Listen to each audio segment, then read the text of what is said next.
दोस्तों, आज हम एक ऐसी स्किल के बारे में बात करने वाले हैं जो हमारी पूरी जिंदगी की दिशा बदल सकती है। और वो स्किल है कम्युनिकेशन।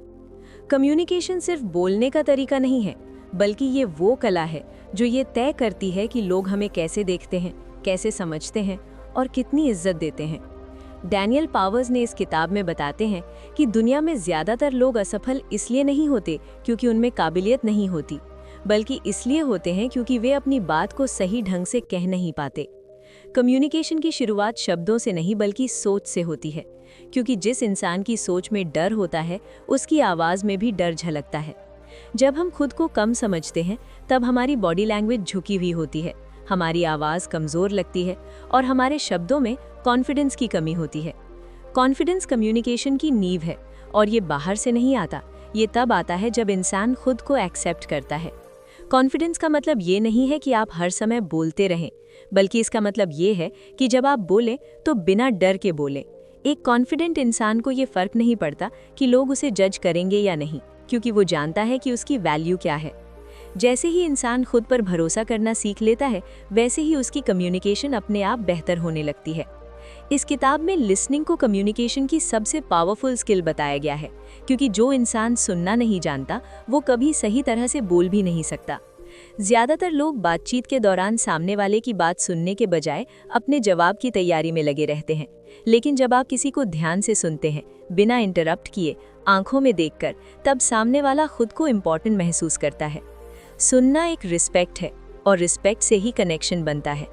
जब कोई महसूस करता है कि आप उसे सच में सुन रहे हैं, तब वो आपसे इमोशनली जुड़ने लगता है। अच्छे कम्युनिकेटर्स वही होते हैं जो कम बोलते हैं लेकिन ज़्यादा सुनते हैं। बात करने का तरीका शब्दों से ज़्यादा असरदार होता है, क्योंकि आपकी आवाज़ का टोन, बोलने की स्पीड और बीच में लिया गया पॉज आपकी बात को वेट देता है। जो लोग घबराए हुए होते हैं वे जल्दी जल्दी बोलते हैं, लेकिन जो लोग कॉन्फिडेंट होते हैं वे शांति से बोलते हैं। शांत आवाज़ ये दिखाती है कि आप खुद पर कंट्रोल रखते हैं। स्मॉल टॉक को लोग अक्सर बेकार समझते हैं, लेकिन यही स्मॉल टॉक बड़ी रिलेशनशिप्स की शुरुआत होती है।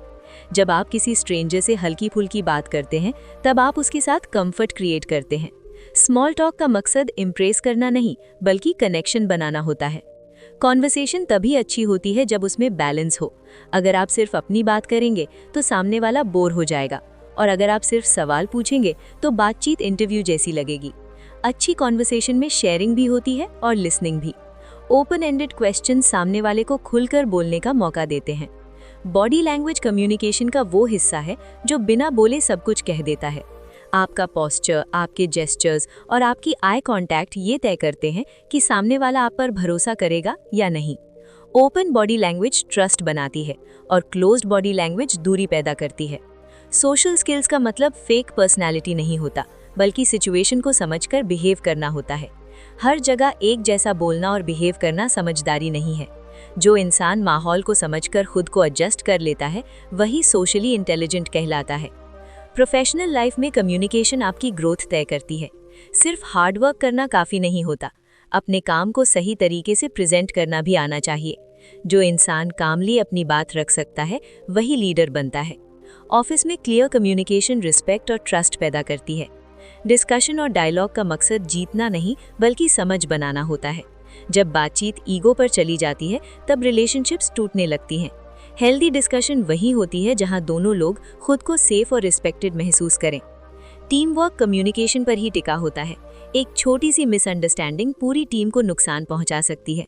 क्लियर और ऑनेस्ट कम्युनिकेशन टीम्स को मजबूत बनाती है। सलाह और कोचिंग तभी असर करती हैं जब वो एम्पैथी के साथ दी जाएं। डायरेक्ट जजमेंट लोगों को डिफेंसिव बना देता है। जब आप सामने वाले की फीलिंग्स को समझकर बात करते हैं, तब आपकी बात ज़्यादा असर करती है। मीनिंगफुल रिलेशनशिप्स शब्दों से नहीं, बल्कि इमोशन से बनती है।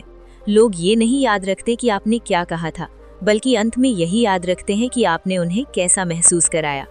जब आप जेन्युइन इंटरेस्ट दिखाते हैं, छोटी बातों को याद रखते हैं, तब रिलेशनशिप्स गहरी बनती हैं। इस किताब का आखिरी संदेश ये है कि कम्युनिकेशन कोई जन्मजात टैलेंट नहीं है, बल्कि प्रैक्टिस से सीखने वाली स्किल है। हर इंसान बेहतर कम्युनिकेटर बन सकता है अगर वो सुनना सीखे, समझना सीखे और बिना डर के खुद को एक्सप्रेस करे। जैसे ही आपकी कम्युनिकेशन सुधरती है, वैसे ही आपकी कॉन्फिडेंस, रिलेशनशिप्स और पूरी जिंदगी की क्वालिटी बेहतर हो जाती है।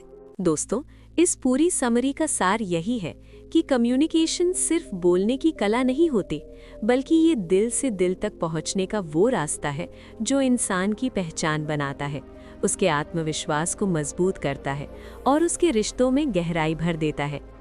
क्योंकि जब हम सच्चाई, सम्मान और अपनापन लेकर बात करते हैं, तब सामने वाला हमारे शब्दों को नहीं, बल्कि हमारे एहसासों को महसूस करता है और वही एहसास हमें यादगार बना देता है। इसलिए आज इस समरी के अंत में खुद से ये वादा कीजिए कि आप अपनी बात को डर में दबाएंगे नहीं, बल्कि भरोसे, शांति और सच्चे दिल से दुनिया के सामने रखेंगे। क्योंकि जब कम्युनिकेशन बदलती है, तब सिर्फ बातें नहीं बदलती, बल्कि सोच, रिश्ते और पूरी जिंदगी धीरे धीरे एक नई दिशा लेने लगती है। तो दोस्तों, ये थी आज की समरी ऑडियो बुक। तो उम्मीद करती हूँ कि आपको ये समरी पसंद आई होगी। मिलते हैं नेक्स्ट समरी में।